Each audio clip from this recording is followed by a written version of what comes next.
And I'm going to mute. You know how to private chat, private message me, and I'll start bringing people in. Okay, sounds good. Thanks, Janet.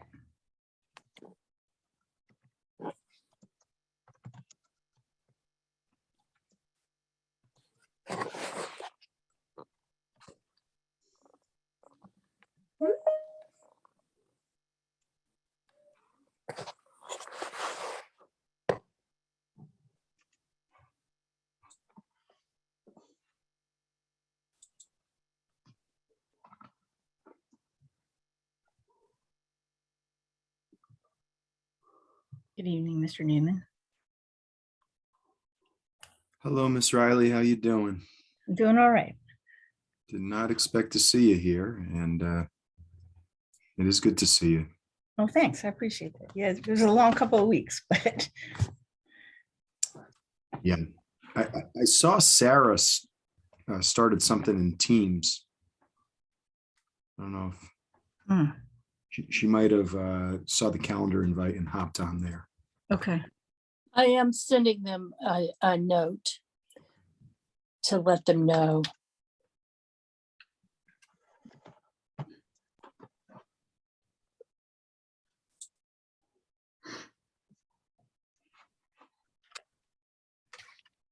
Nope, thank you. Okay.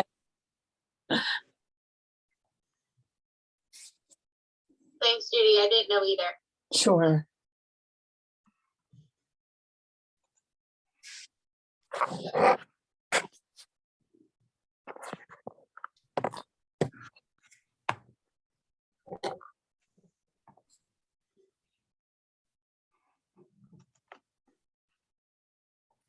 Hey, Roger. Good to see you.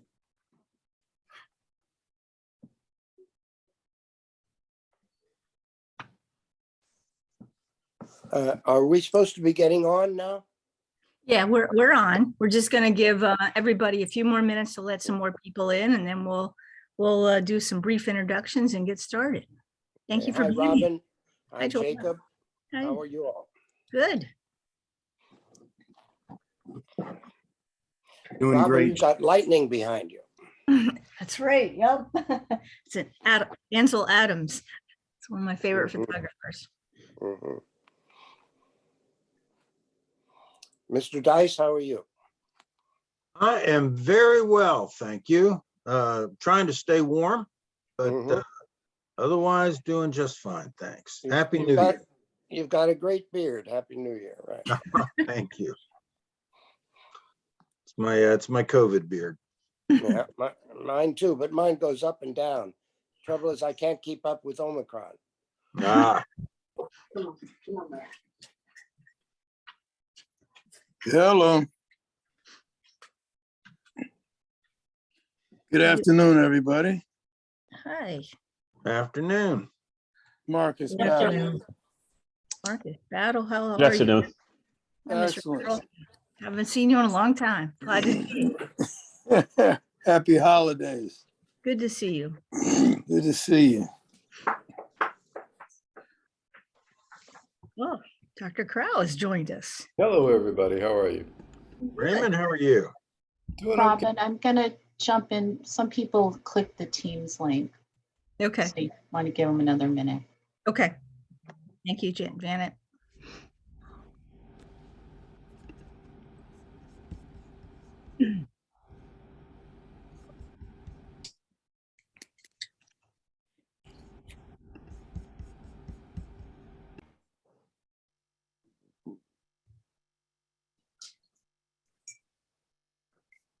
Pretty cold out. It is. Not as cold as it's gonna be. Oh, tomorrow? Tonight. Teens tonight, highs in the 20s tomorrow. Yeah. Ooh, that's nice. Gonna be about 10 degrees colder than it is right now tomorrow. That's a Ooh, high. exciting. David, I'm you're not- originally from Chicago. Hey, me too. I was about to say the native Chicagoan in me is saying, put a sweater on, guys. Exactly. My son and his family live in Minneapolis, and My daughter-in-law is a Lutheran minister, and she says she went to church, she went to work yesterday, it was -5. Ooh, That's- excellent. He says, not that I'm bragging, but when it's that cold, you got to make the most of it. mm, Mhm. Yeah, yeah. I These am not temperatures bad. used to be normal around here, so we're getting Speaking, back to speaking, some sense of speaking of which, normality let in me turn mid-January. turn my coffee on. Yeah, there you go. All right, well, My coffee turned on.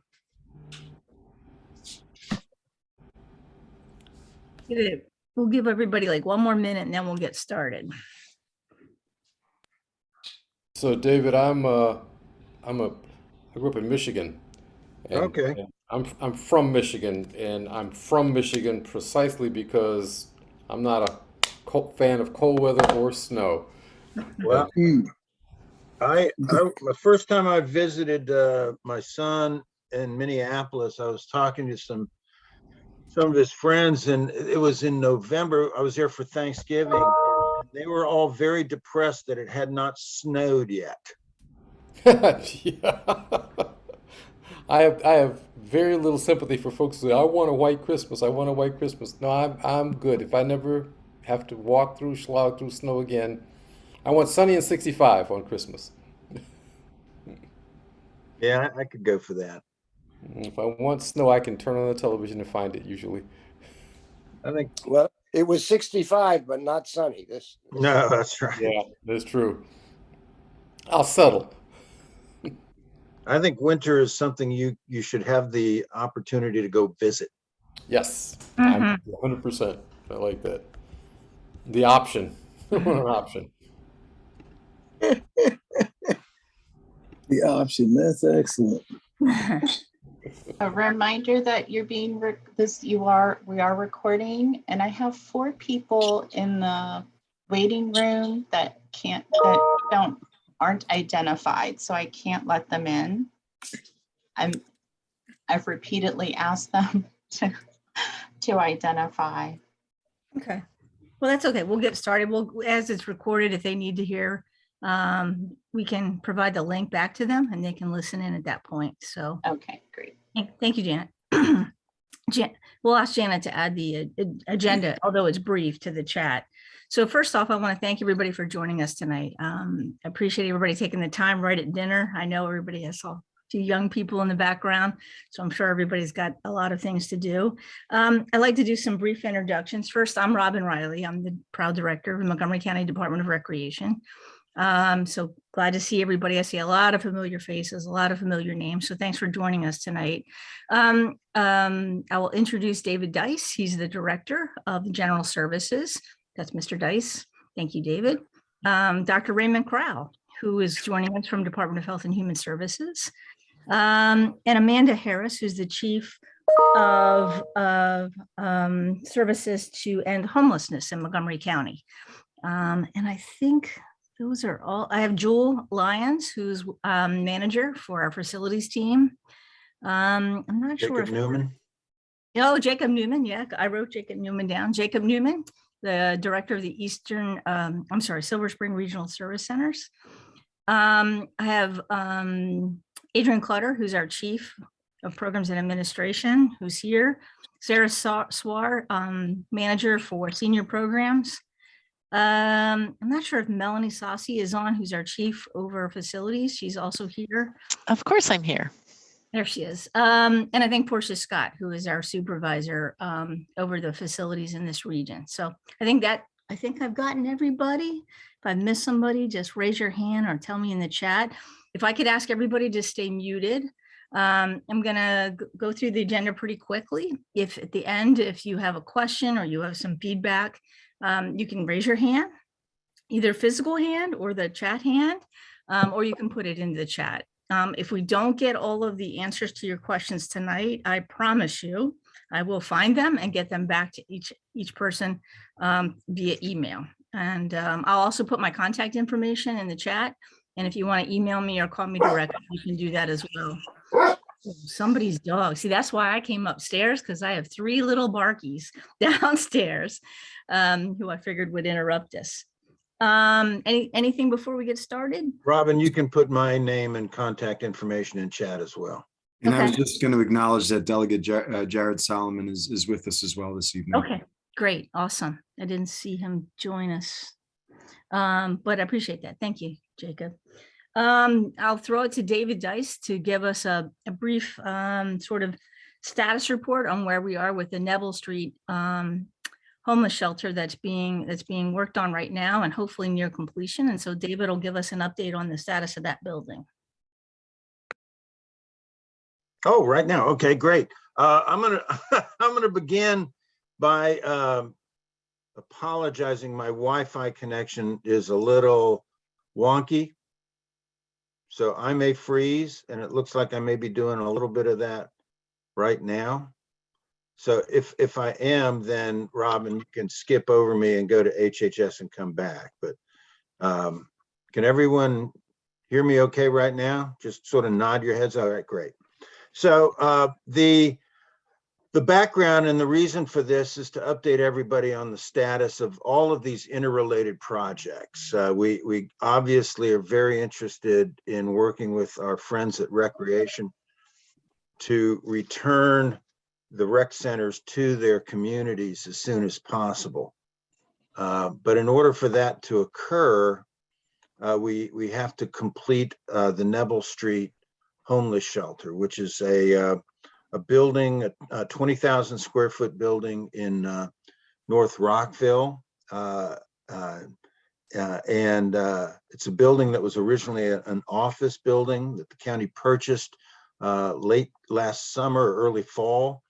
And we began work in gutting it and converting it to a homeless shelter that will house 200 homeless individuals.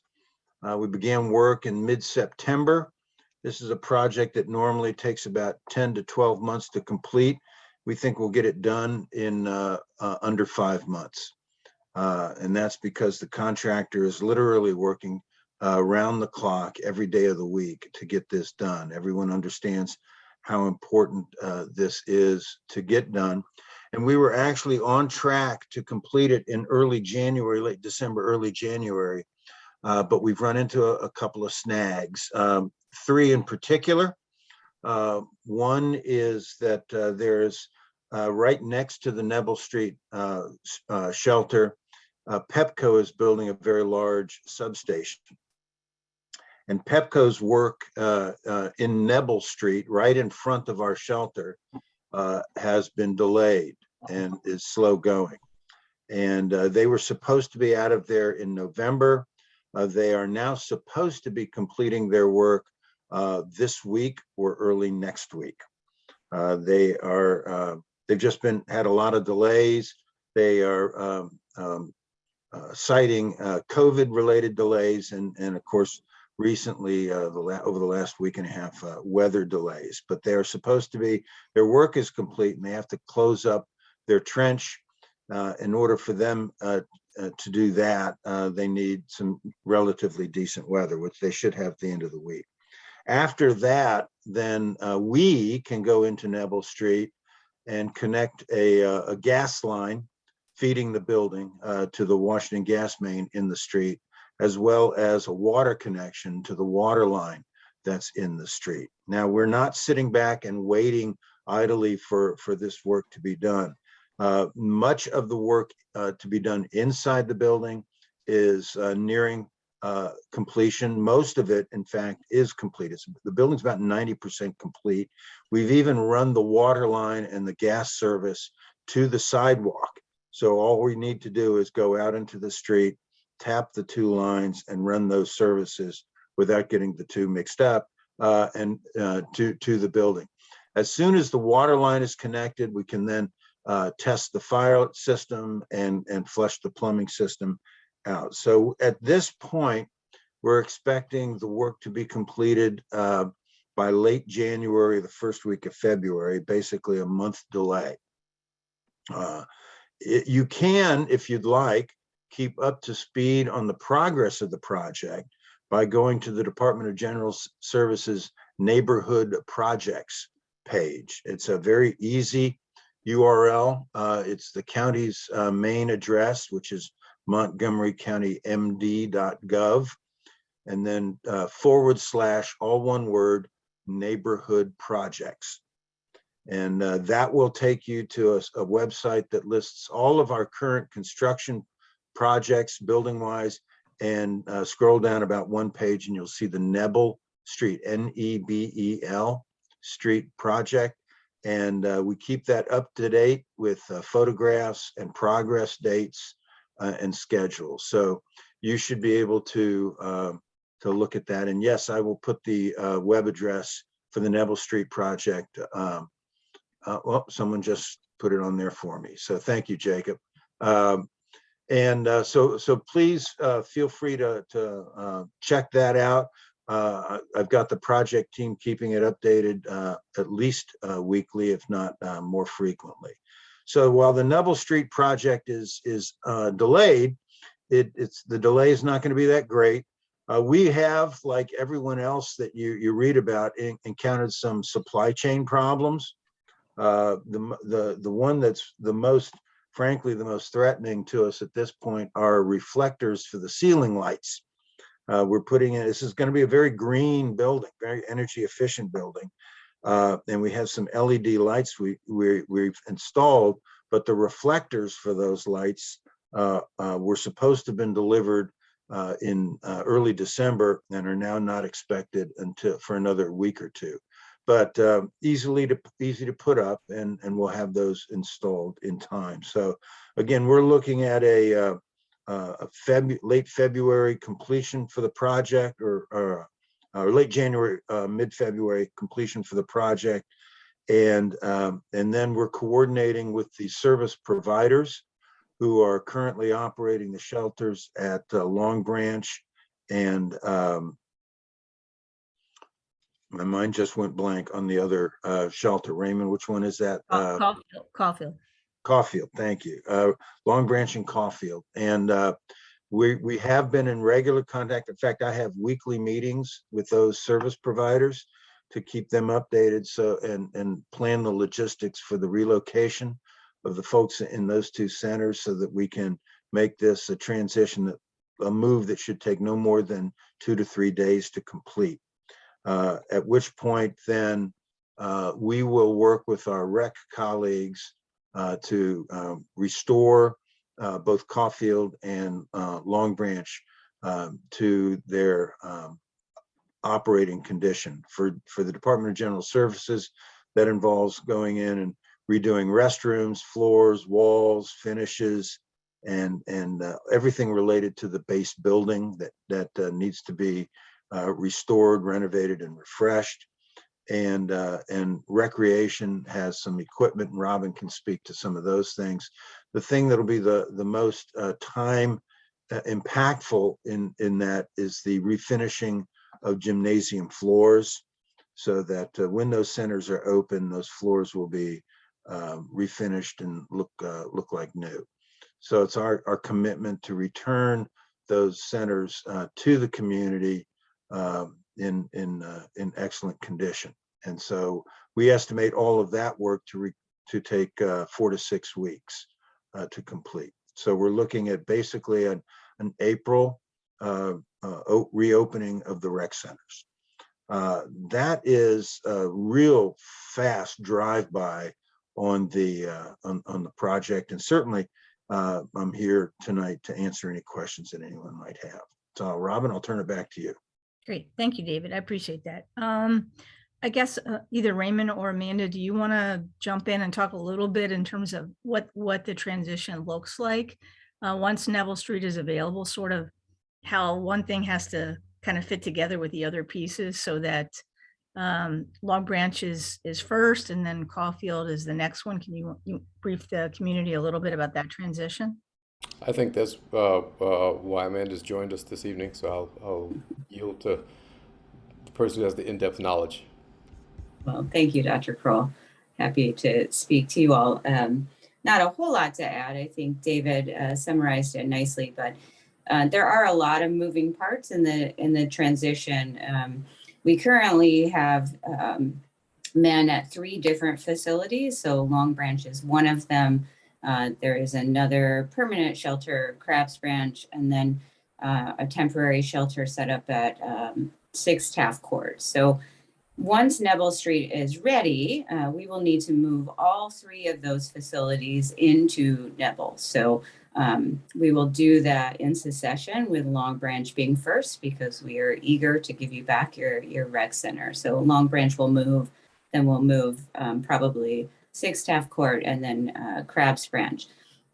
Once the men are in place at Neville, then we will move the women from Caulfield over to Crabs Branch, which is currently occupied by men. There'll be a couple days delay there just to clean the facility, do some painting, do some basic things that we can't actually accomplish while the men are staying there.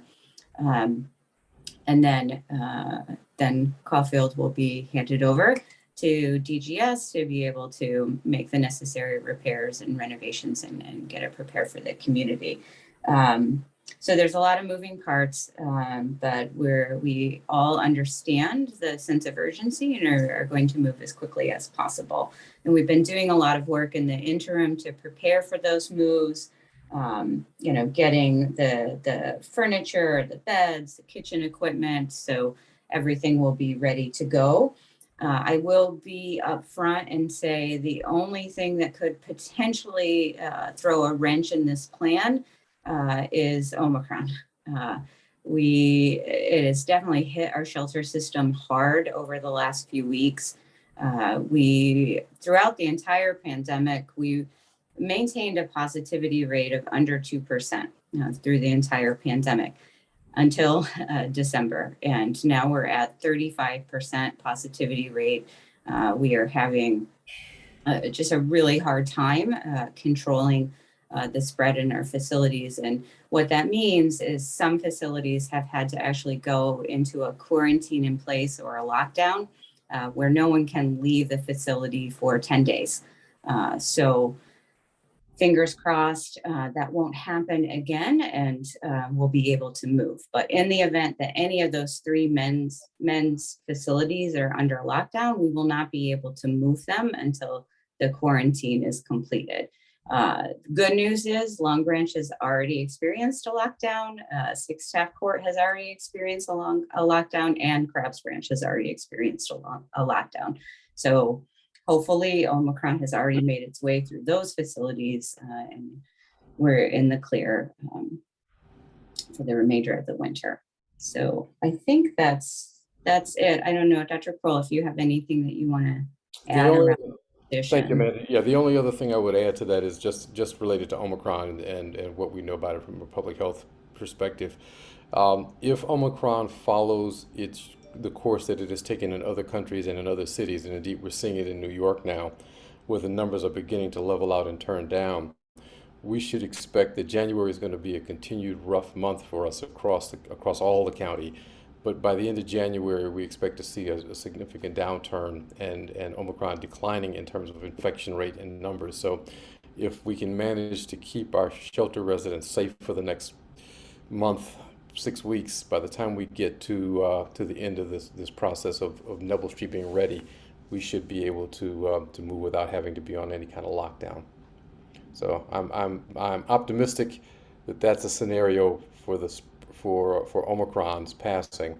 That, of course, doesn't mean anything about a next variant or anything like that. There's nothing on the horizon, but that doesn't mean that it isn't possible. But right now, it looks like the timeline will not interfere should not interfere with us moving. All things going as they should. Thank you, Raymond. Thank you, Amanda. So I'll jump in and do a little brief in terms of the rec department's responsibilities. I think David outlined it pretty well, where once we get the buildings back, DFM will come in and do their piece of the work, which could take 2 to 3 weeks, which is paint, ceiling tiles, plumbing, a lot of that work. Then recreation will come in. We'll take care of the gym floors, bringing in new furniture and fixtures, new game equipment, do that kind of piece, put all the supplies in. And we've already done our due diligence in terms of ordering that equipment and supplies. So we think we're pretty good in terms of shape along that line. So I think once the shelters are empty, I think it would take us about, as David said, fingers crossed, somewhere between, 5 to 6 weeks or so to get in and do everything that we need to do and get the building back open. In the interim, we actually have a meeting again on Thursday. We are, Portia Scott, who's here, and Jules here, and maybe they can talk briefly about it. We're doing everything we can to do some programming and planning for this gap period during the winter and the early spring. We're working with public libraries. We've already met with the director of libraries to secure space at the library. I think Portia's been working with the church, Clifton Baptist, to get space there to do some programming. And then depending on how Omicron goes, again, as Raymond said, we hope to do some programming in that community during this gap period till we can get back in there in April. Portia or Jewel, do you want to add anything to that? No, I think you hit it pretty well, Robin. We, like you said, we've been working pretty hard on trying to get programming going for Long Branch and Caulfield. Yolanda Blackwell is working closely with Portia also to begin getting a lot of programming back in the Caulfield area. And we've got roughly somewhere around between now and the spring, summertime, we've got roughly about 25 programs that we're looking to either start recently or already started and can continue through to our summer program right now. And similarly, we've started some programming and ideas and locations and trying to identify locations as well for the Caulfield community that we're trying to get started as well. So, and if Portia wants to add anything to that, it certainly will, but I think we got somewhere around between 8 to 9 programs right now that we're slated to start in the Caulfield community as well. Portia, did you want to add anything? Sure, I think you covered just about everything. We have a lot of interesting programs about to kick off in the Long Branch area, including we're working with Carpe Diem Arts to bring some African drumming and drawing and arts types programs. So look out for that, and working closely with Soccer Dome, hoping to get into a couple of our area schools. I know that the library at Chevy Chase's, their area is down right now and being under construction also. So we're working closely with them to try and bring programs when they get back up and running, and also looking at the Kingar location for Caulfield. Thanks, Portia. And I know Sarah Swar, who's here from our senior team, has been really doing a sort of a gap job in terms of since when we closed to today, providing services for seniors in the Long Branch community, either on site at Long Branch and then now at both Schweinhout and Wheaton. And I know she's working with her staff to make the transition back to Long Branch. Sarah, do you want to add anything in terms of senior programming? Yeah, sure. Thanks, Robin. So currently right now we have been transporting seniors to either Wheaton's Senior Center or Margaret Schweinhut Senior Center so that they could participate in a full day of program with other seniors. They get to participate in any of the activities and classes that those centers offer, as well as that meal program. So they're able to still participate in the nutrition program, which is a great additive. We are currently also working with Carpe Diem to bring them back to the library and accompany that with a lunch as well to give them quite a little longer day outside of just those program hours. And Mary Pels, the Senior Center Director from the Long Branch community, before it closed, is trying to figure out some other programs and came up with a tentative schedule that we shared with Adrian just to run it by to make sure that we're not any conflicts on programming and stuff like that. So that way we can make sure that we're slowly transitioning our seniors back to the Long Branch area. So then that way they are ready to go, because they are excited to hear that our center is going to open. And they were a little sad when we had to tell them it's pushed back 1 month, but they're eager and ready to come back. Great, thank you, Sarah. I also want to acknowledge that Delegate Carr has joined us now. So thank you for taking the time to do this. Belle, I see your hand up, and I know I saw your other hand up. Does anybody else I'll come back to you, I promise. Anybody else from any of the county agencies have any updates or any changes or thing you want to provide feedback before we open it up for some of the questions?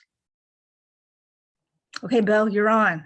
You have to unmute yourself.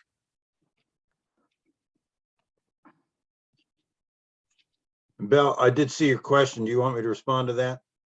That's the first of my questions. Go right ahead, David. Thank Okay. you. Yeah, for those of you that haven't seen the chat, Bella's asked noted that Caulfield's had a long-standing problem with leaky roofs, repeatedly ruining floors, and don't I know that? Yeah, Caulfield is a problematic site. It's not one that we designed and built, but we bought, and it's had a lot of problems. The penthouse area, just a little sort of building nerdy background. The penthouse up in the roof ceiling attic area of Caulfield, we found out many years ago, too late, that it wasn't insulated. And so in weather like this, pipes froze, broke. That was the first floor that we lost. And then there was another plumbing leak that resulted in the second loss. But we have gone back in there, insulated the roof, redone a lot of the plumbing and cooling lines in the roof or in the attic space. And Caulfield is on the REC capital improvement program for a renovation. To be honest, we What talked year? about. I'm sorry. What year? I think it's a couple years out. We did talk about the idea or the notion of prolonging the closure of Caulfield and going in and doing this work. But since the community's been without a rec center for so long, we didn't think that you'd want to be out without a rec center for yet another year. Typically, these renovations, restoration projects, refurbishments take anywhere from a year to a year and a half, depending on the work that needs to be done. Caulfield, we want to go in and do what we call a forensic analysis of that. I want to know every brick and every stud in that building, so that when we go in to close it and renovate it, we do it once and we do it right. And we weren't prepared to do that now. So it is on the schedule for refurbishments. Robin, I'm not sure exactly where it is, but I think it's 2 or 3 years out. But we'll fix it up so that it's very nice and very usable. But it will not be a full renovation. That is coming in a couple years. Okay, my second question was for Jewel. She was addressing recreation programs. I run an Office of Aging program, Bone Builders, which is not part of the Recreation Department. We just borrow your facility. I want to make sure that our our Office of Aging program is addressed in the move back into a room that is appropriate for the activity. Sorry about that. Thank you. Yes, absolutely. I know that you are currently, we moved you over to Wheaton. I think Wheaton, and where we're very you happy in Wheaton. We'd Right, be happy yeah. to stay in Wheaton until you're ready to refurbish Cofield. But Yeah, but we're making plans for you, Ms. Bell, to come back over to the Caulfield community and to utilize the space that's there and provide an adequate space for you to continue that program there. We are not going to start our program without thinking about bringing that program back to Caulfield. okay, thank you. Yeah, Bone Builders is immensely popular, so we get it for sure. Thank you, Bill. Yeah. I don't understand your approach. It seems that if you have enough problems with a building, you don't try to fix it, you try to replace it. And that happens, whether it's a new building or an old building. Moreover, you should have a general refurbishment schedule that goes over, let's say, the next 15 years. That you attack a building every year for 15 years and you get them all, then you do it again, go through a cycle. And I don't understand why COVID should have stopped that particular process if you had had it in place. In fact, well, you didn't know how long COVID would last, but you could have refurbished a building, you could have replaced a building because it was scheduled to do so, whether COVID was there or not. So I think that in some sense, I don't think you could have taken advantage of COVID. Nobody knew then, and nor does nobody know now how long this situation will last. But the plan to refurbish and replace could have gone on regardless of this situation now. And you don't have such a plan. That's what I hear throughout this thing. There is no plan. Well, as a matter, You have a, hold on, let me finish. Yep. When you have a plan, but then you discover that one building, let's take Cofield, I don't know what the problems there, is particularly egregious in terms of its needs. You adjust the plan. You move it from 5th on the list to 3rd on the list, or 2nd, or even 1st, because that's a building you've lost until you do something with it. And you don't seem to have such a plan. You don't seem to have what I would call a major maintenance refurbishment plan schedule. How many rec centers are there? Let's assume there are 20 in the county. And let's assume you have a plan where you do one a year. That's 20 years. You don't have that plan. You don't talk about that. What you talk about are the problems of a particular building. Well, when was that building scheduled for this thing that I call a major refurbishment? And you just make, you have $1 million a year for refurbishment, and you do that one building at a time, but then you make some adjustments based on real problems, real life, but you're still you're doing a refurbishment every year. I'm sorry, I'm repeating myself. I think that is poor management. Poor management. I used to work with nuclear reactors, and there was a plan in place to replace the fuel. Major thing. They shut down the reactor for a year and a half to replace all the fuel. There was a plan in place to do that. Gee whiz. And every reactor in the country. Okay. So that there would be continued power throughout the country. Now, every once in a while, you have a major accident that changes everything. Okay. Thank you for your feedback. I mean, David, did you want to respond? yeah, I just want to help everyone to understand that the county does in fact have a program. We are just nearing a wrap up over a period of about 10 years to refurbish county libraries, and in the process, we have learned a lot of lessons from doing that.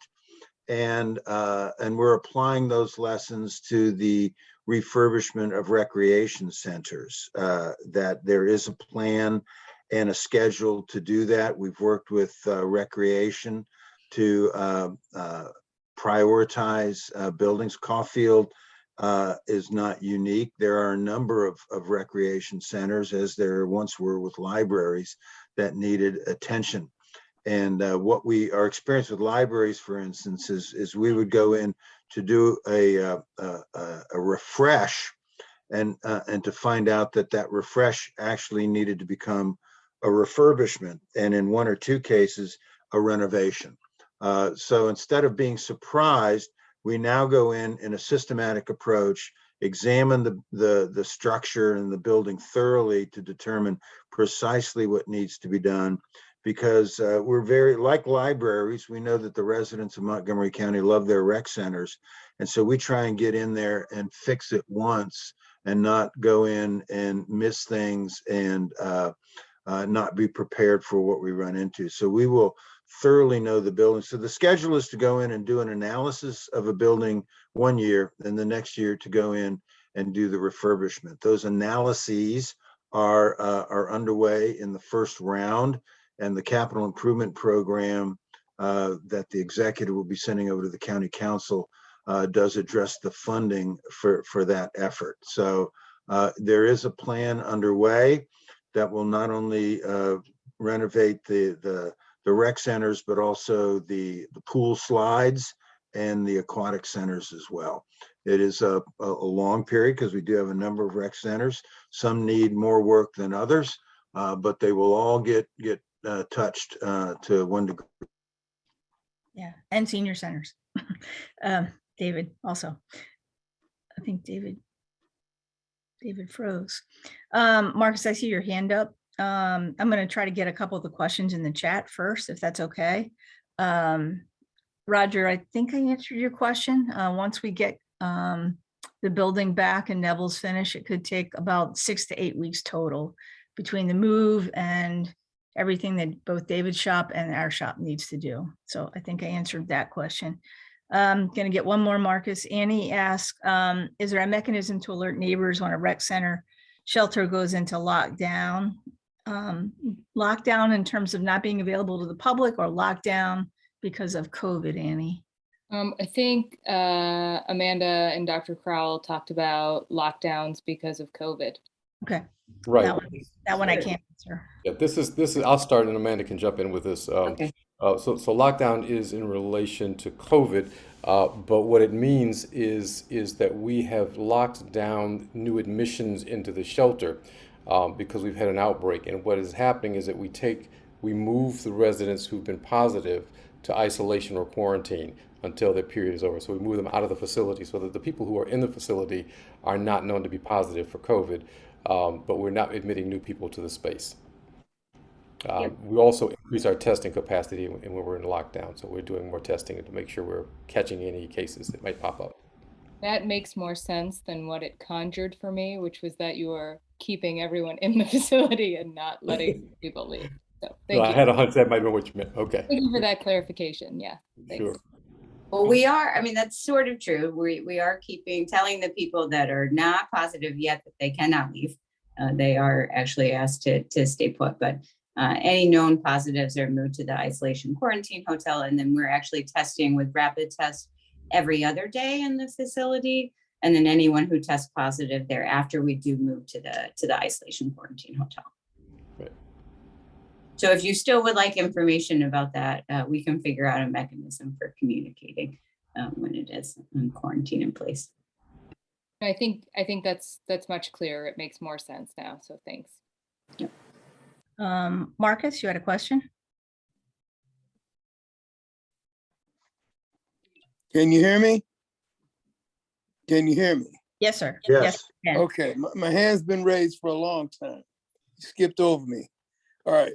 This whole idea of the refresh and going over the stuff in Cofield isn't as bad as you guys are painting it to be. We had Hoker in there. You know, we've had a lot of people in there. We've talked, get the dog out of here. Get him out of here. Take him out of the room. All right, we've had a lot of people in there talking about all these situations, and we've gone over all of these different things. It's not as bad as people are talking about who haven't experienced or been in there to look at. It's just not that bad that they can't be handled or dealt with.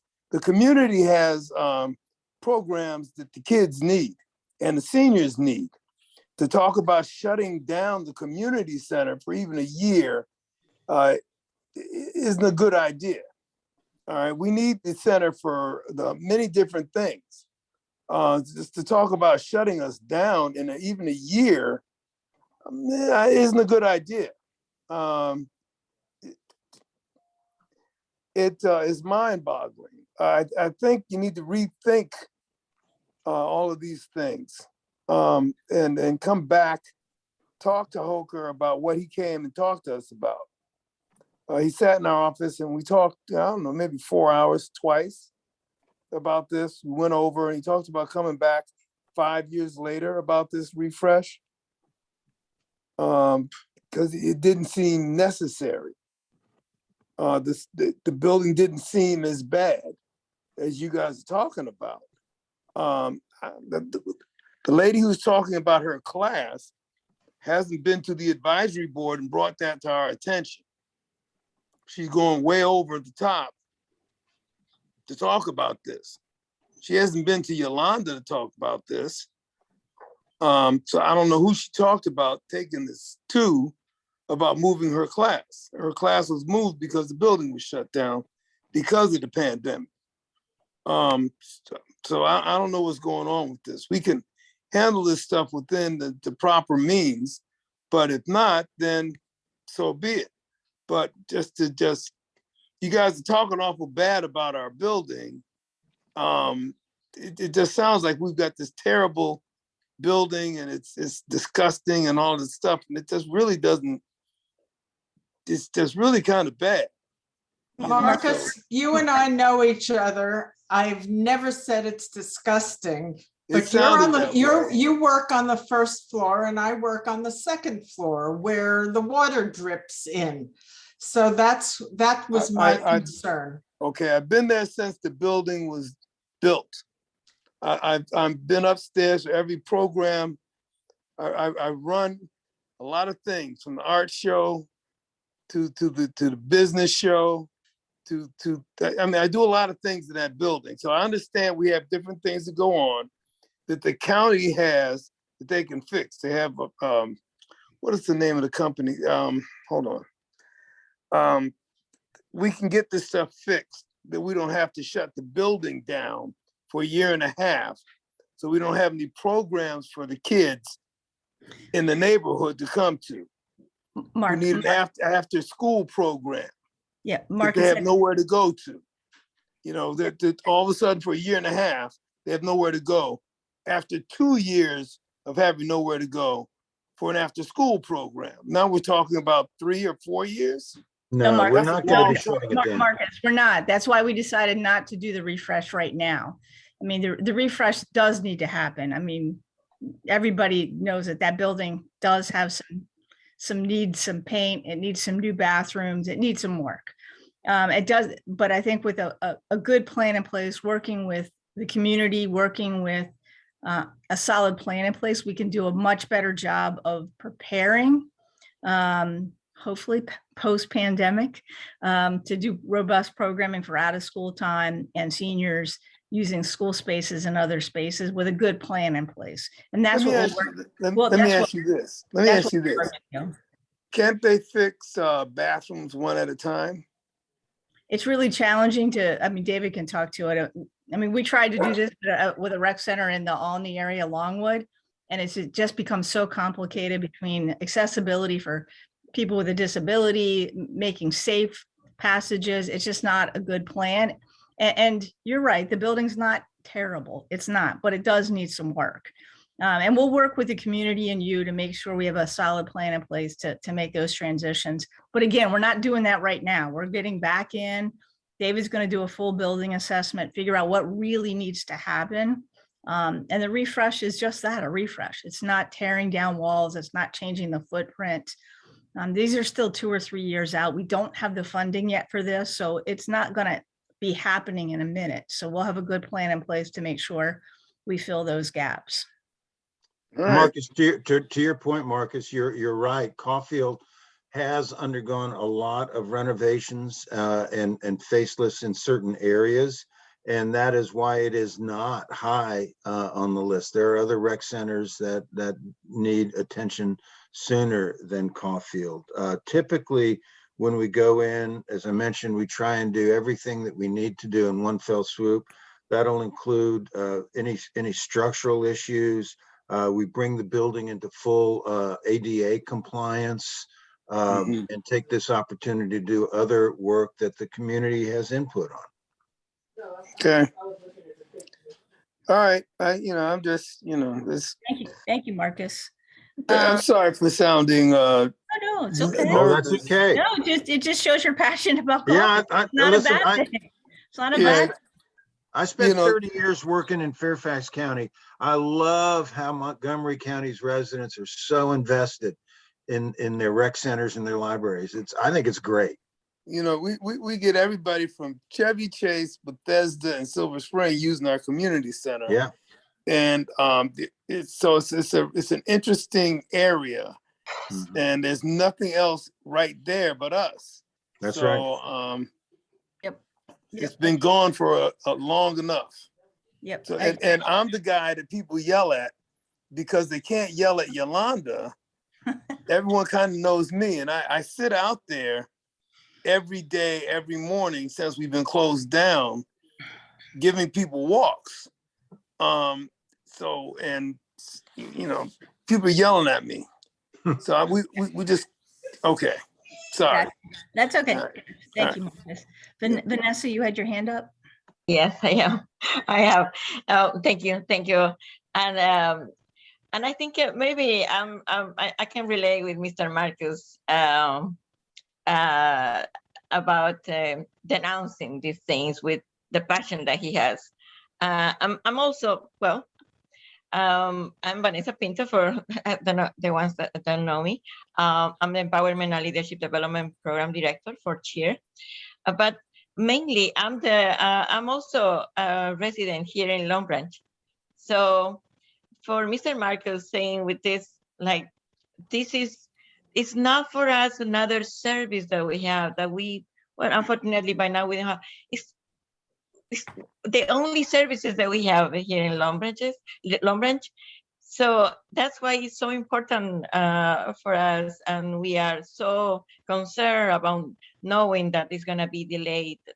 So I hope you can empathize with our concerns. Absolutely. But something that I want you all, I'm pretty sure that maybe you don't notice because we are many people in this call, but something that I want to all of us to celebrate in here is that we have community participating in here. That tells you that we want to trust you. We want to believe that the system can for once work and for once listen to what we need to say. I really thank you. Flor Yanez, David Renderos representing youth is here, and also Soila from the community, Soila Rita. So, and that tells you that we have been following up everything that you've been doing, because we're gonna continue. Like, okay, now you're telling us in April maybe. So if it's not happening, for sure that we're gonna continue asking you, calling you, because for us, it's not one more service, it's the only service that we have. And hopefully this is gonna change.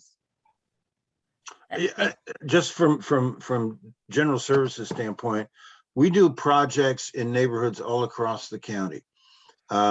And I've been doing this for 15 years in Montgomery County. And every time I meet with a community group, I always acknowledge two things, that we understand your reluctance to trust us, which is why we're very careful about making commitments. And if anything pops up that delays or threatens any commitment we make, I like to tell people we don't make promises we can't keep, but we keep the promises that we make. So if anything that does pop up, once again, regarding the Neville Street project, please follow us on that project page and any status. The status update that we post on that project page will also address the overall schedule of the move and relocations of the homeless folks out of the rec centers. Things can still happen. I've been in construction my entire professional career. Stuff happens as it does. I think that the real key is to make sure that you're informed of what's happening, so that you can identify and at least understand what the situations are that lead us to the schedules that we end up with. I have to say, I'm going to brag on my folks though. Every one of the crew project working on the Neville Street project understand the criticality of it. We set aside a number of other projects in order to prioritize this project to get this done. And the principal driver was to get that facility occupied so you can get your rec centers back. I mean, you all are all at the forefront of our thinking. And so we will keep you updated. The reason we're having this discussion tonight is because things happened that affected the schedule. And so Robin and I spoke and agreed that we needed to keep you folks informed of what was happening. If things happen anymore, any updates, we can follow up with more meetings or discussions. But we definitely want to make sure you know what's going on. Thanks. Annie, I'll come right back to you. I promise. But I want to ride that tide for a minute. I think that's one of the lessons learned for me, and I know from the rec department. And I appreciate what Vanessa said. I think we've learned a lot of lessons learned. And I think working with Cheers and the neighborhood and the community groups has been really powerful. And we want to continue that once we get back in the building, and that won't change. So anyway, now on to you, Annie. Hey, everybody. I'm Annie Tolkien. I'm a Long Branch resident. I just wanted to kind of build off what Vanessa was saying about the importance of the rec center in our community. And David, to your point about trust and lack of trust, I think the trust issue here stems from the fact that I can't speak for our neighbors at Caulfield and around that neighborhood, but no one in the community was consulted when the rec centers were turned into shelters, nor were they consulted in 2021 when all of the rest of the rec centers in the county reopened and our two centers did not. So I think that's valid. That trust piece kind of stems from Sure. that and the lack of communication, transparency, basically brick wall that we all hit. And I can speak for our experience in Long Branch of having to really go above and beyond what should be expected of community members in terms of engaging, elected officials and the county executive to be able to have our voices heard. So that is where that frustration and feeling stems from. Fair enough. Absolutely. One of the kind of like happy accidents that's come out of this is I think that we have created better relationships with the rec department. And it has engaged a lot more community members because we've lost our only service here aside from the Long Branch Library. And so people are becoming more active and engaged in this issue. So that's been, in a way, a positive for our community. I also just wanted to raise the fact that over this past weekend, and I know many of the people on this call have been very involved in supporting our community and this issue, but we had a fire at the Flower Branch Apartments, which displaced 56 people. Many of you were around in 2016 when there was an explosion at the Flower Branch Apartments, at which point the Recreation Center was our hub for housing and providing support for those displaced families at that time. This past weekend, with a not as catastrophic, thankfully, of an issue as occurred in 2016, but people had to go to the library to get shelter and get connected with services. I think for a lot of our community members, remembering the services and supports that were available at the rec center during 2016 and how that was a coordination hub, this has reopened a lot of wounds about how our community center is not available to our community currently. And so I think we can't lose sight of that piece as well. And I know that, people did the best they could in this past situation over Saturday and got people the supports that they needed. But, our rec center is like Vanessa said, it's one of the only amenities that we have here for youth, for seniors, for families, for emergency management. And I'm not sure that the library is as equipped for emergency management as the rec center. And I would also like to say that as we're planning these refurbishments, I know that Wi-Fi was added to Long Branch back in 2016 to the Long Branch Rec Center back in 2016 when the Flower Branch apartment explosion happened.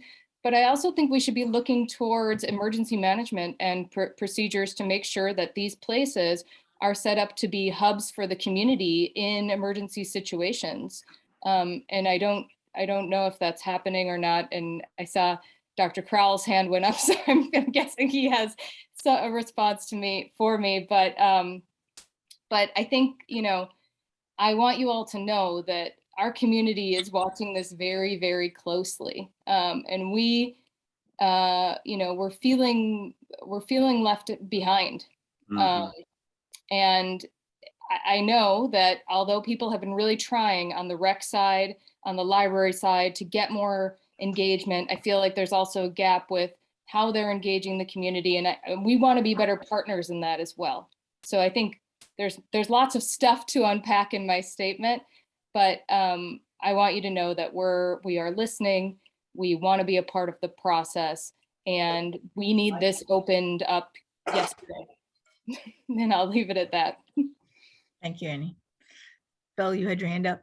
I did, thank you. And just to first, just in all seriousness, say that when I got the message on Saturday that there was a fire down in Long Branch, my heart jumped up in my mouth, and I thought, God, not again. And fortunately, it's unfortunate and sad that 56 people were displaced from their apartments and their living spaces, but absolutely breathing easier that there was no loss of life in this. And we had a team that went out and managed from very early in the morning all the way through Saturday and then back at it again on Sunday to try to keep people safe, support them, and get them to shelter. This instance is a little different than the last time. In the last events, we may well have used Cofield or Long Branch as shelter, but in this instance, in the middle of COVID, we made a very early tactical decision that we would not put people in congregate setting who are coming out of those apartments, but would put them in hotels immediately. So we needed a place that we could use, and to your point, Long Branch was in use as a shelter. We might have used it as a shelter had it not been in use, but the library was in close proximity and served as an opportunity for people to go and stay warm and get out of the cold until we could get hotel space available for them. In this instance, we went straight to hotels because we knew that would be safer for the families than trying to put them in a congregate setting. And just a moment to say how much I appreciated the partners in Long Branch area who came to the table to both on Saturday to try to offer support to the families, and on Sunday back to start talking about how do we help them to get food and clothes and begin to recover their personal possessions and rebuild their lives over the coming months. This is going to take some time to get people back into their spaces, but the community once again stepped up, and I was very, very, to quote David, very proud to be a Montgomery County resident in that moment, watching the compassion that came out of the community yesterday. And so but I did want to make it clear that this event, had we not been in Cofield, had there not been a shelter at Long Branch, we still would not have used Long Branch on the weekends. We did not think it was appropriate to put people at risk by putting them in too close a setting for any length of time. Thanks, Raymond. Belle Davis, you had another question? You're muted still.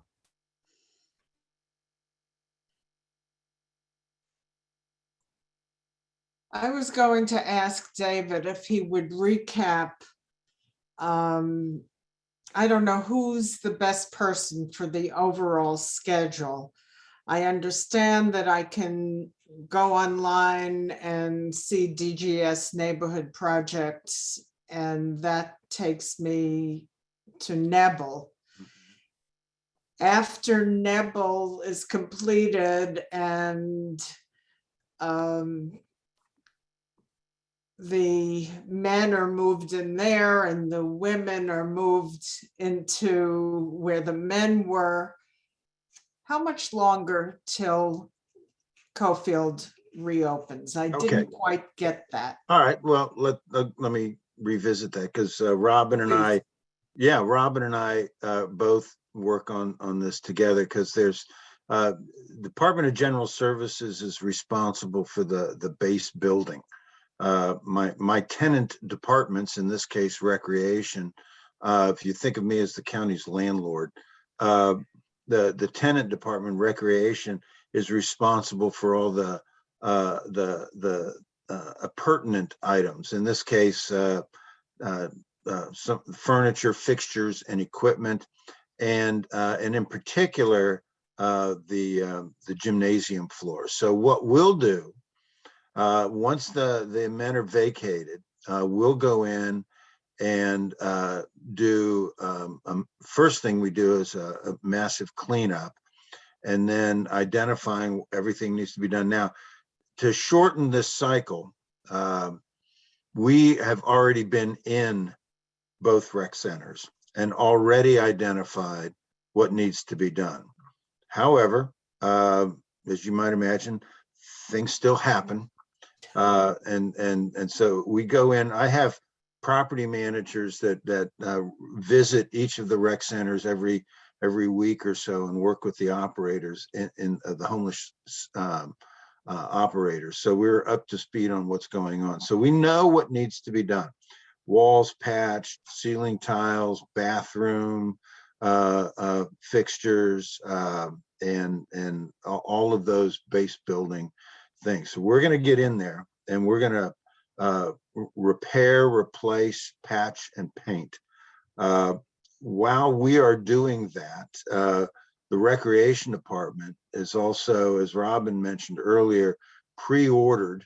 As you can imagine, with the supply chain challenges that this nation is facing right now, if we were to start ordering pool tables and table tennis stuff right now, it may be a year before some of these things show up. So the Department of Recreation should be congratulated. They went in and pre-ordered these things.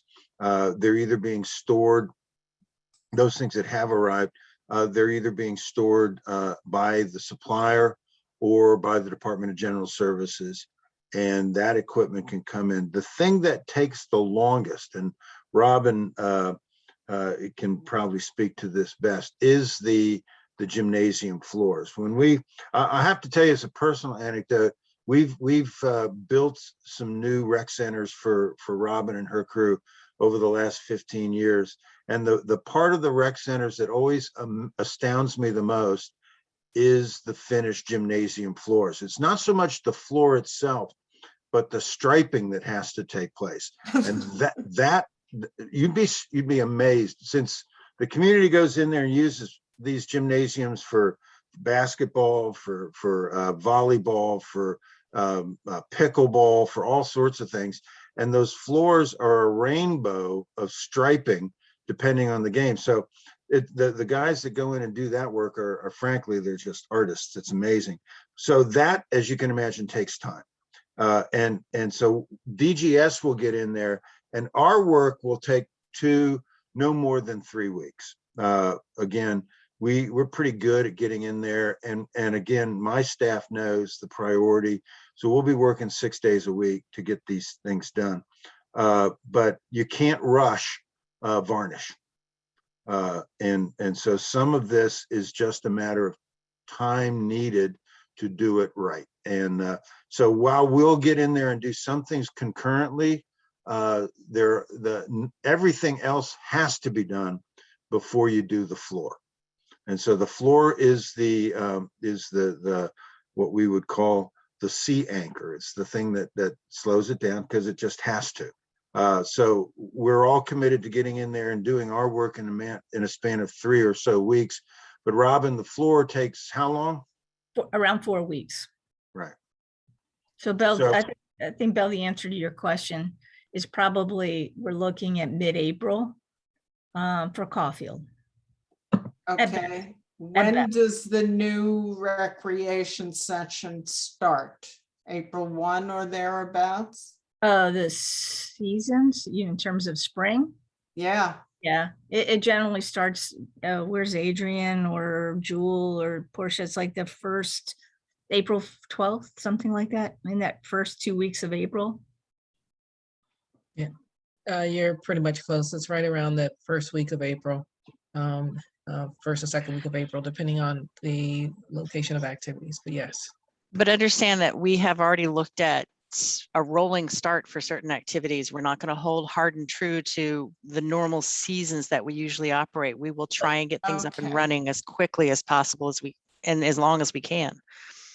But Bell doesn't run with our sessions. The Bone Builders. yes, I do. Yes, we do.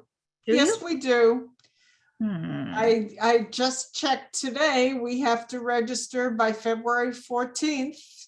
If our, we do Yeah. run on your, But we don't, I mean, well, that's not true. Not all Bone Builders register, right?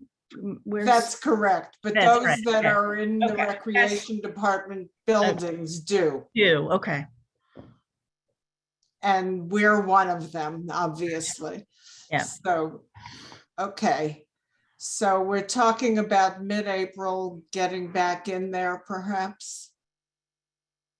If everything stays in alignment, if Pepco, David's group. Okay, back into I Neville, understand. That's the most Omicron. optimistic.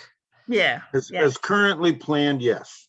Okay, thank you for recapping the schedule for me. You're welcome. Okay, Roger, oh wait, Pat, you have your hand up? We're not, take yourself off mute and ask your question. Good to see you, Pat. It's been a while. Hi there. Thank you so much for everything. I want to ask a question, but I also want to make a comment. Maybe the first thing I'll do is just make the comment. Although we want our rec center back and everything, and it would be nice to get into it, the thing that bothered many of the women in our community, or some of us at least, was the fact that to have women on cots for 2 years is, men can rough it, but to have women on cots for 2 years, we thought that was almost inhuman. But also we thought that when the situation developed here with Corona COVID last year, we wondered why the county, we understand that our facility can be used for emergency situations. It was when the floods in New Orleans happened or whatever, and we understand that. But to use it for more than 2 to 3 months is something we still don't understand. And we couldn't understand, some of us couldn't understand why the county wouldn't rent, as it was mentioned earlier, some kind of apartment facilities or something that was vacant, or a hotel space or something like that, to put some of these residents in, instead of having them for 2 years, like this, in a public facility like this. The press got a hold of the fact that the women were complaining about the water and the mice and all of those things, which makes it look bad, really, really bad for the county. But so that's my comment there.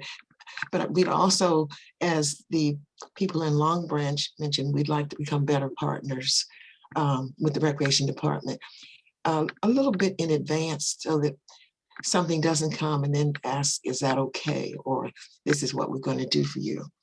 My question is now that since we've known for quite a while that the ceiling leaks, and every time it does, it ruins the beautiful floors up in the social hall and down in the gym. And spring is coming. And since the major work of taking the equipment out of the ceiling won't be done right away before we go back in, is there a way that to keep from ruining the floors again? Is there a way to stop the water from coming in that will be addressed? Because we have lost some sections of our exhibit that goes up in February or March. Some of the certificates have been damaged by the water in the case down in the lobby area. It has a display case. Some of that has already been, damaged, and there's no way, I don't think, to replace them. And I don't even know where the exhibit is now in the center to find out if it's still going to be safe for water until something is fixed. So that's my question: is, are you going to address the water problem this spring before the refurbishing begins in two years or 3 years from now? And I'd just like to make a comment that our social hall is a very beautiful place. We don't want to lose the panels, the mirror panels, and we don't want to lose the floor, because it is very beautiful and we really appreciate it. So I'm sorry, that's what Yeah, let me speak to that. We do have a level of effort project. That's what we call them. These are projects to focus on specific parts of buildings, and one of them is a roofing project. And we have gone in the last year, I believe, and repaired the Caulfield roof. I'm confirming that right now as we're talking. I'm talking to my facilities chief, but I believe we did recently go in and repair that roof, so it should not be leaking. Yeah, they're, I think they did, David. I think they came in and did a repair. Yeah. Yeah. So I think in that case, Pat, everything is good there. And I was in the lobby recently, and I think the showcase is still there in that corner on the left-hand side. I think it still looked okay. But we'll make sure that it stays. Yeah.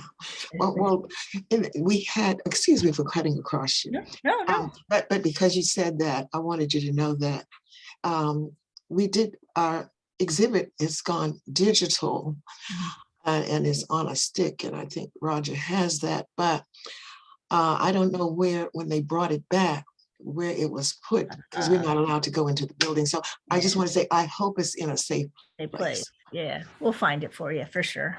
Thank you. Hey, Robin. Yeah. Hey, it's Marcus. Marcus, just wanted to let anybody know who's still involved. If they're there with Cofield, I'm still there every morning from about 8 until about 11 or so outside. If they're seniors and they're walking around the park or the facility, I'm there every morning for seniors to walk unless it's raining. Gotcha. So I've still been here the last 2 years. Yeah. Just let anybody know. That's great. Thank you, Marcus. Thank you for sharing that. We will share for sure. All right.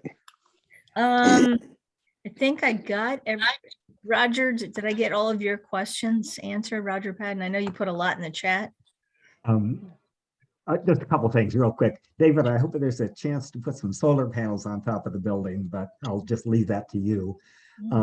Robin, I was wondering about the larger refresh that's being planned. You have an outline about how that project will work, the steps you'll go through? Yeah, I mean, we just had a conversation about that. Now we still have to get through CIP approval and finalizing for the budget. Once we get there, we'll start doing some public meetings and talk about some of the things that we want the community to give us feedback on. Now with a refresh, obviously we can't, I did a walkthrough with Annie and some others at Long Branch and had this discussion too. With a refresh, you can't really tear down walls or expand footprint. And you knew that, we talked about that too, but we do want to get feedback in terms of things that we need to are there ideas to flip flop the game room in the fitness room? Do we want to do other, changes? And Yolanda and Portia will lead a lot of that work as we go forward to get the community feedback, but it's still several years out in terms of getting the funding for the project. David's going to come in and do his work on the infrastructure. Does the elevator meet code? Do the bathrooms meet ADA accessibility? What are the infrastructure issues that need to be addressed? And then we can look at the bells and whistles to make the changes to meet the needs of the community. And just to mention one of those bells right now and connect to Pat, it'd be nice to get the history exhibit in there at that time. Absolutely. It has not fallen off my radar for sure. For Great, sure. thank you. Yep. And Roger, the answer is yes. Great. To the solar panels. Yeah, we're doing that across the whole county. Right. So you should be, you're, as Montgomery County residents, you should be extremely proud of what Montgomery County is doing in solar and environmental areas. We are a national leader. Yep. Thanks, David. Did I get everybody? Did I miss anybody? Oh, yes, go ahead. Robin, is it my turn? Yeah, go ahead, Abe, sorry. That's okay. Well, thank you. Thank you, Robin. Thanks to all the government, all the public servants here tonight who are working so hard on this. My name is Abe Shuckman. I'm from the Rock Creek Forest community, and it's just a 2-minute walk from my home to the Caulfield Community Center. You know, the county, of course, had a great challenge to help folks do not have housing. And during COVID, the county looked to Long Branch and to Caulfield to take on that responsibility on behalf of the entire county. And it was really something that many of us embraced as part of our community responsibility to help those really in extreme need. And we were happy to take on this responsibility for the entire county as the only 2 community centers asked to take on this responsibility. And it was a privilege, but also on behalf of the seniors in particular, the children in particular, a great sacrifice. Many of the seniors, many of the children did not have a private health club to go to or other private resources to tap, unlike other parts of the county. So it was a great sacrifice and continues to be one. And so my question is, as we think about this, and we think about that disproportionate sacrifice that Long Branch and Caulfield had to undertake and did it with pride and with compassion, as we look to the future, can we reward Long Branch and can we reward Caulfield with, once the respective centers open up, with additional resources above and beyond what other centers receive in resources, to reward them for their sacrifice? And if community members have proposals for special programming that's going to cost more above and beyond the regular budget of Long Branch Rec Center or Caulfield Rec Center, can we reward Long Branch and Caulfield by approving those community members' proposals for enriched programming? And can we reward Caulfield and Long Branch by prioritizing their refresh of their respective buildings in front of other communities that did not make the sacrifice on behalf of the entire county? Thank you. Thank you, Abe. Ms. Robin, can I say something? Yeah, sure. Sorry, Mr. Abe, I'm sorry if I'm mispronouncing your name, but I wasn't thinking on such a wonderful proposal, because honestly, I just remember, and this is me talking to you on behalf of the community, the day when we did the community advocacy walk and community were there, like asking how come our community, Caulfield community, had been chosen as the places to do this, like places that had the least in the county. How come? Of course, the answer, like, community didn't buy it. It's like in the community, they were saying, of course, we've been chosen because they knew that we wouldn't say anything. Nobody will protest. Nobody will say anything. It's gonna be easier. So please, I would like, I think everybody to notice here that we are not the needy community. On the contrary, we are under-resourced, sorry, and under-invest community.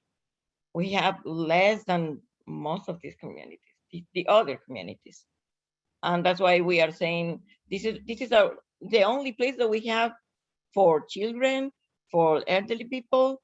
Like now, when we want to do a community meetings, which we are doing, we have to use the only place that we have right now is a parking lot of New Hampshire State Elementary. That, thank God, we have that space. Otherwise, we don't have a space, and it's outside. But we've been meeting because we have to organize the community. We know, and people here in this meeting, they know that they've been participating in this meeting because they know. That's the good thing about a bad thing. We started getting together and knowing that this is the only way that we're gonna accomplish what we want as a community. So I'm still hopeful. The community still wants to believe that things can be done, that inequities can really change. And yeah, we're gonna continue pushing for this. And we would like to know what if the next step, when the next step is gonna be. I'm pretty sure that everything that is being said right now, we're gonna we're gonna tell the community what has been happening today, so they will still believing that this can be done soon. Thank you. Thank you, Vanessa. I like what you said. It's a good thing out of a bad thing. Well said. Okay. I think the other question I saw in the chat was, will there be another follow-up? I mean, certainly I think David and I are committed to doing another if we need to. We can sort of update you sometime. David, what do you think, the end of February? I'd say we could just target 30 days from now, mid-February. Okay. All right. Would that be all right for everybody? Yeah. Yep. Okay. Yep. Okay. All right. We'll schedule another one and get it out to everybody. And then if you have questions or thoughts in between, please go ahead and email me or call me, and I'm happy to help facilitate that. And I just want to again thank everybody for joining us tonight. Raymond, did you have? I thought I saw your hand go up a little bit. Yeah, Raymond. It did, Robin. Thank you. And I just wanted to register on a couple of the last comments that were made. And first, Abe, thank you for the passion with which you spoke a moment ago about this. And I think that it is true that, and thanks to this community for understanding the need that was in front of the county and for some of its incredibly disenfranchised residents for shelter under the worst possible set of circumstances that you could imagine. And I think that it's sad to me and troublesome to me that there is a misperception and a belief in some misinformation about the fact that we chose this community because no one would say anything about this community. Those rec centers were chosen because we needed the space, and for a lot of different reasons. And I won't spend time tonight trying to go back over that, because I think it's sort of a rehash of some things that we've talked about. But we chose those centers, and they ended up being the centers that we used during COVID and extended well beyond anything we imagined. But due to the circumstances we found ourselves in, not because the community said no. And we are grateful for the community's patience and tolerance with us in getting through this. And to your point, I think good things come out of something can come out of something that was bad. This was bad, this was difficult and challenging, but those residents have been safe because of the sacrifice and that the communities have made. And I know that David Dyson, DGS and Robin will make sure that the rec centers are put back in better condition than they were in before, if that's possible. And certainly would argue that the community deserves all the support we can give and all the things that will make those centers even more precious to the community, more valuable and useful to the community. I cannot speak for the county executive or the Office of Budget or Robin Riley about any of that, but I can say that you deserve a lot for the price you paid and for the time the sacrifices you made, and I want to thank you for that. Yep, I agree. Thank you, Raymond. Okay, thanks everybody. I really appreciate everybody jumping in tonight. I hope we got the information to you that you need. And we'll follow up again in about 30 days. And in the meantime, everybody, please stay safe and stay in touch. Thanks for joining us. Thank you, everyone. Thank Very you. much. Very appreciated. Thanks, Thank everybody. you. Everyone, take care. Everyone. Thank you. Good night. Night. Good evening. Yeah.